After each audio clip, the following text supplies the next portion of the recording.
Hi, I'm Mike, and if you want to see how I made this wooden key holder case, stick around and watch the rest of this video. Okay, so follow me on this. So here's my plan. I'm going to use this piece is going to become the blank for the two halves of my key case holder. This is going to be a strategy type project where I've got to figure out what steps need to be done first and which need to be done later. So the first step I figured out is I need to cut the internal shapes that are going to make up the interior. I've got this template that I made that I'm going to use to guide me.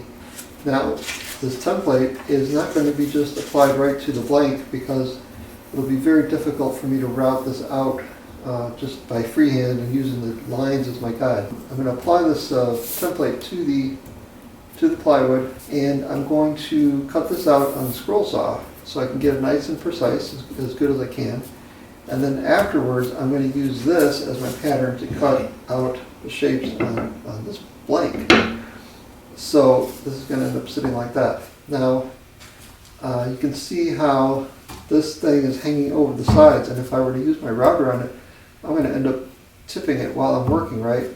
So what I need to do is have a way to hold my blank, and that's where this piece of plywood comes in.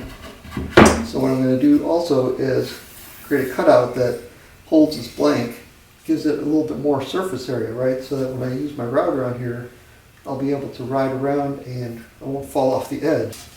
We're going to apply this template to this piece of plywood, like so, with some spray adhesive.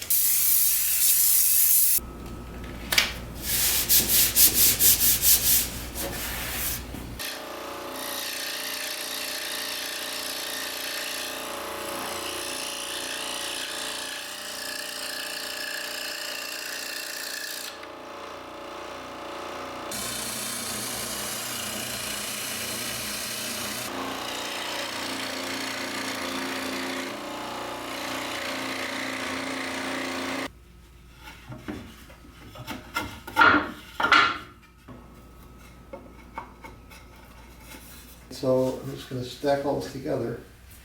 So next, I'm going to set up my router so that I can cut this out.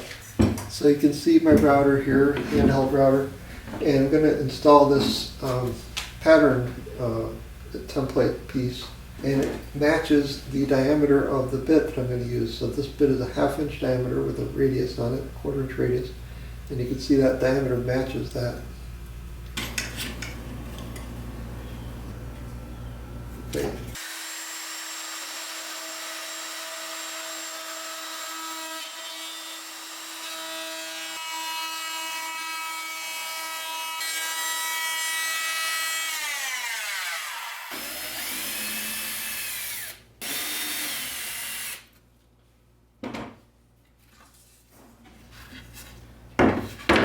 All right.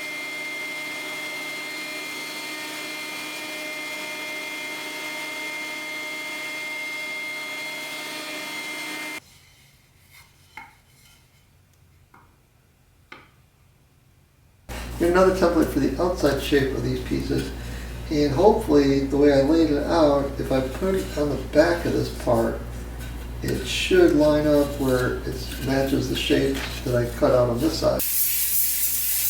Hopefully carefully line this up.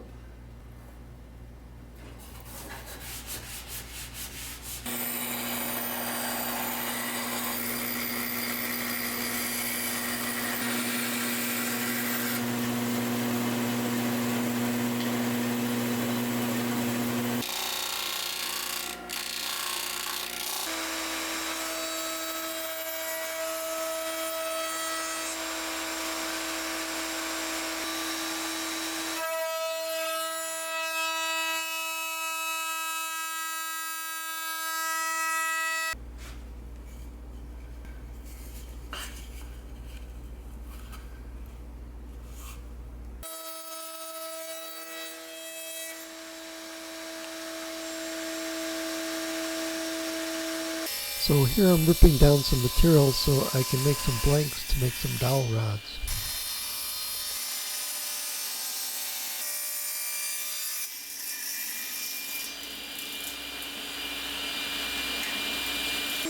Now I'm running those blanks across a roundover bit on the router table, and I'm actually doing this in 2 passes with 2 different diameters or 2 different radii on all 4 sides to make a round rod.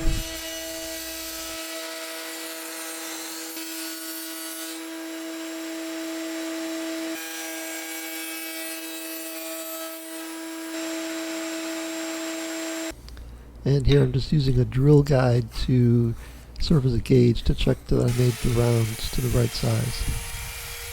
And then just cutting them to length. So now I had to drill through the length of these rods along the ends, and it was really tricky to get these really centered, so you can see how I was making multiple tries to get started on this thing to make sure I was on center. And I did finally get it, so it came out, and then I took a piece of dowel that's going to end up inside of there, and I was just test fitting it, and it seemed to work pretty good. Now what I did here, I probably was not being too smart or safe, so I definitely take ownership of that, but so anyway. Here I'm doing some rounding of the ends of some of those round pieces, and I'm using the vice grips to hold those pieces, and that seemed to work pretty good.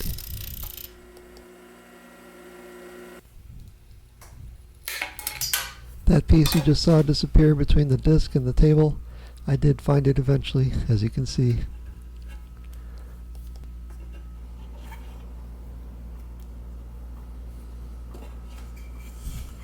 So here I'm doing some dry fitting of the hinge into the 2 pieces, and it's looking pretty good, so I'm getting pretty encouraged about things. And so now I'm going to actually glue everything together, and I actually had a lot of headaches with this, and this is just the beginning. What you're seeing here, it looked good from the beginning, but it did not go well, let me tell you.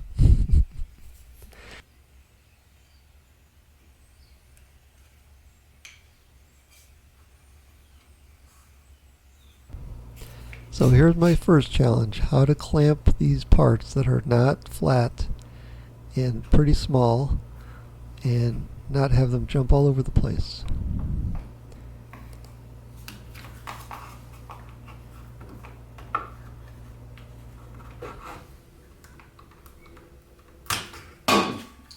And that's a fail on that idea. So after doing a little bit more gluing, I decided to go with the masking tape clamping method. And I think that worked pretty good.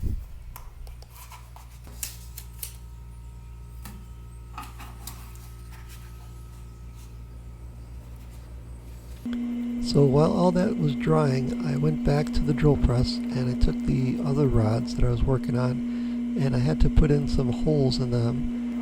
These are all going to get split up into individual pieces, so I needed to put the holes in first, and actually had to put them in one way and then turn the part 90 degrees and then put them in the other way too.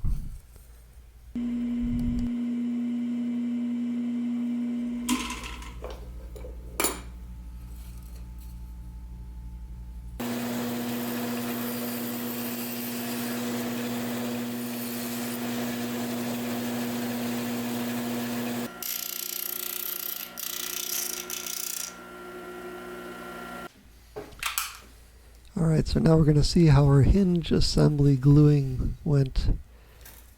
And remember what I said about how this didn't go well.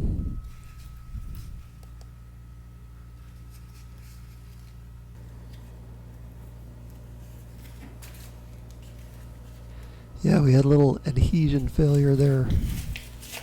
So back to the drawing board. So I was about to install these little pieces that are going to actually hold the keys, and they go on this little piece of rod, and that's when I realized I forgot to cut out this area here on both sides. And so it's kind of late, but I think I can still do it. So I'm going to take this back to the bandsaw and go ahead and make that cutout.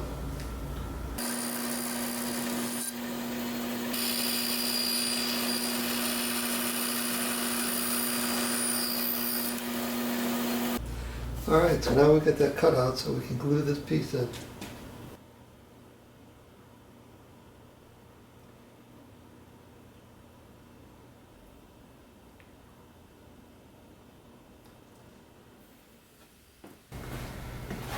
Alright, so we've given this thing a chance to dry overnight. Let's see how we did. I'm a little nervous here. Well, this part's holding, this part just didn't, and this part's holding. We just have one. Yeah, so right here it didn't hold, so we'll re-glue that. But let's see if the rest of it does its part. Well, we'll fix it. Alright, let's see how we did on this latest effort. So, take this weight off.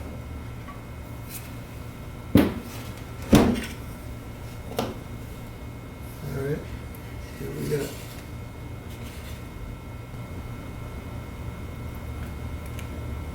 It looks like the glue didn't hold again. Damn it. Alright, let's see how we did on this latest attempt to glue this thing.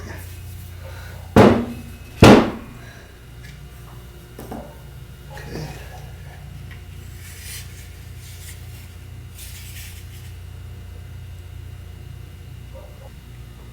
We got it this time.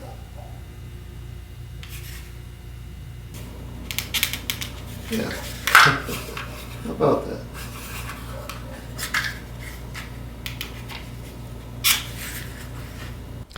You know what, folks? We're getting to the home stretch. I got the finish out now. Putting on that Danish oil. Get that thing all prettied up.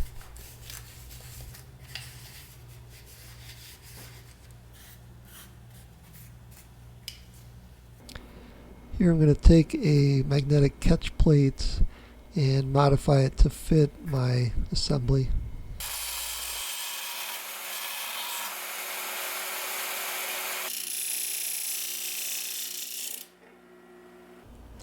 So I'm going to use some epoxy to attach a little magnet on the one side and then that little plate that I just modified on the other side.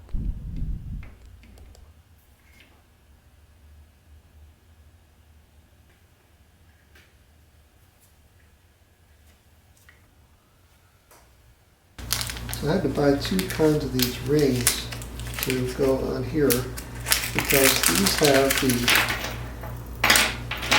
what do you call this, lobster claw type thing to hook onto my keys, but these rings are way too big. So I got these little guys, which happen to be made of titanium, and these are much smaller. So I'm going to combine these with these.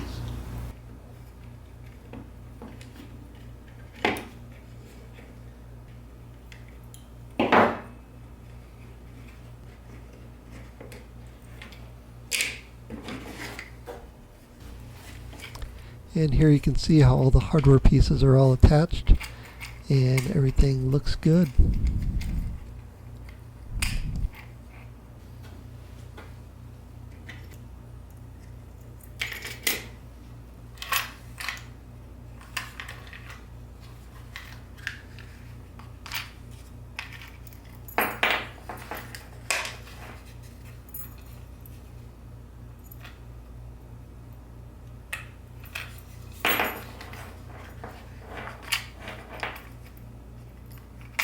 So one thing I definitely learned from working on this project is that using conventional woodworking equipment to make something this size is not that easy. There's a lot of situations where you're getting your fingers really close to the saw blades and you're having to work very precisely, and of course that's part of the fun, is doing something challenging. And so I definitely did enjoy it, and I think it turned out really nice, and I appreciate you watching my video. I'll see you at the next one.